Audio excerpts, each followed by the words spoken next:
Hi, welcome to another episode of Hot Takes.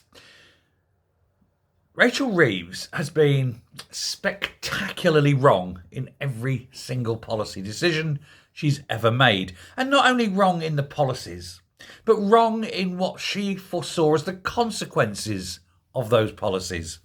For example, she said 35,000 children would leave the public school sector to go into the state sector if they put VAT onto private education. Turns out it's 20,000 more than that because she didn't see it coming.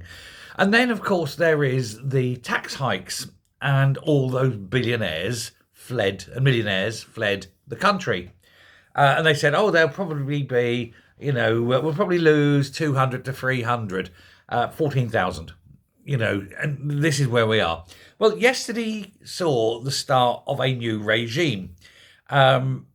The non-dom tax status is changing. And the non-doms are picking up their bags and leaving. And with it, billions upon billions in tax is about to evaporate. And Rachel will go, but I couldn't foresee that. Even though anyone with half a brain could foresee this.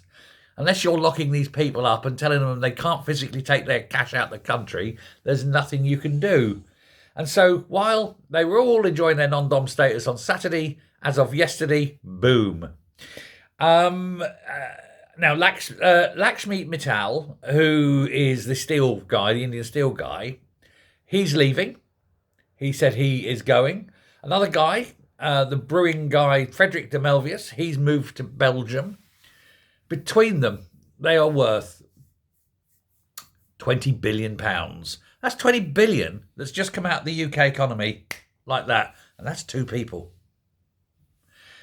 Formal inquiries apparently about UK individuals, non-doms, leaving the UK have increased by 300% in the first 3 months of this year. And that's only before the tax had been applied. Now, boom, it's been applied even more. There is an exemption period, but people will be leaving as of straight away. They're not even going to hang around in case they change the exemption period, are they? Which this government is likely to do. The Finance Act that she's trying to push through is even worse because it's going to retroactively tax people. So while they had exemptions up until that point, they're now bringing a law in which says those exemptions you had previously are no longer going to count, and we want the tax back from that period. That, of course, will find itself in the courts. There's no doubt about that. You can't retroactively apply laws. It's not right. But the Adam Smith Institute, which highly regarded, highly respected financial institute, named after a real economist, Adam Smith, not a fake one like Rachel Reeves.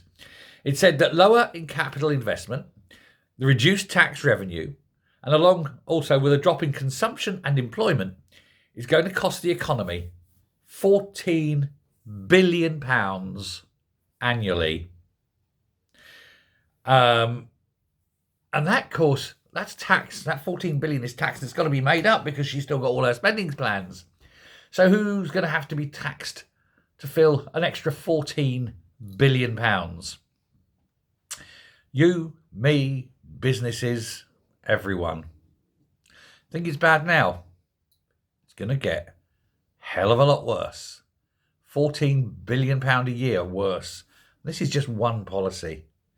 We already discussed in a previous video yesterday, I think it was yesterday or this morning, about the £25 billion rise in national insurance on employers is now going to be a £5 billion loss. But she's already accounted for the £25 billion in the budget.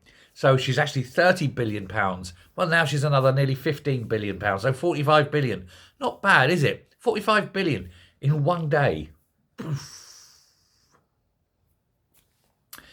And then she said, but the Conservatives left us a £22 billion black hole.